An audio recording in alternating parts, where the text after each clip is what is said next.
Marriage 8 సంవత్సరాలు అయింది. వాళ్ళు బాయ్స్ నాయక్స్. వాళ్ళు సంఘానికి వస్తుంది. ఇట్లానే మీలాంటి వాళ్ళు ఎవరో చెప్పారంట, క్రైస్ట్ బ్లెస్సింగ్ చర్చ్ పలానా చోటుంది, వెళ్ళండి, అక్కడికి వెళ్తే దేవుడు చాలా గొప్ప కార్యాలు చేస్తాడండి. ప్రతి ఒక్కరు నమ్మిన వారి జీవితాల్లో చేస్తాడు. కానీ స్పెషల్ ఏందో చెప్పమంటారా? అన్ని సంఘాలు కట్టాలి అని కొన్ని ఏళ్ళు చరిత్రలో కడుతూ ఉంటారు. క్రైస్ట్ బ్లెస్సింగ్ చర్చి మానవ ఆలోచనలకు అతీతంగా నిర్మించబడింది. మేము కూడా ఆలోచించలేదు, మా సంఘస్థులు కూడా ఆలోచించలేదు క్రైస్ట్ బ్లెస్సింగ్ చర్చ్ ఈ విధంగా ఏర్పడుతుంది అని. అంత గొప్ప మందిరం కడతామని మా ఊహలకు కూడా గత సంవత్సరం లేదు. దేవుడు 55 రోజులు ఆ చర్చిని ఇచ్చాడు. చప్పట్లు కొట్టండి. ఒక్కసారి మీరు రండి, పరలోక అనుభూతిని పొందుతారు. లోపలికి బయట నా సేపు ఏమర్థం కాదు, లోపలికి అడుగు పెట్టిన మరుక్షణము పరలోక ఆనందాన్ని, మన స్థితిగతులన్నీ మర్చిపోతాము. అన్ని అప్పులు అనారోగ్యాలన్నీ మర్చిపోతాం.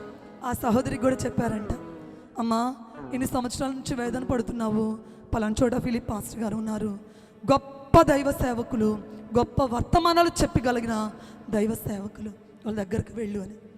ఆ రోజు నేను ఒకటే మాట చెప్పానండి, మీరు వచ్చేటప్పుడే వాకిలి దగ్గర మీ చెప్పులు విప్పిరండి, అక్కడే సమస్యను వదిలిపెట్టరండి, హ్యాపీగా లోపలికి వచ్చి యేసయ్యను మనసారా ఆరాధించండి, మీకున్న కష్టాలని మౌనముగా యేసయ్యతో చెప్పుకోండి అని చెప్పి. ఆ బిడ్డ ఒకటే అందండి, యేసయ్యా నాకైతే తెలియదు, నీ సేవకురాలు చెప్తుంది, ఆ మాట యందు విశ్వాసం ఉంచా, నువ్వు గొప్ప దేవుడు, నాకు గర్భఫలాన్ని ఇస్తావు అని నమ్మిందంట.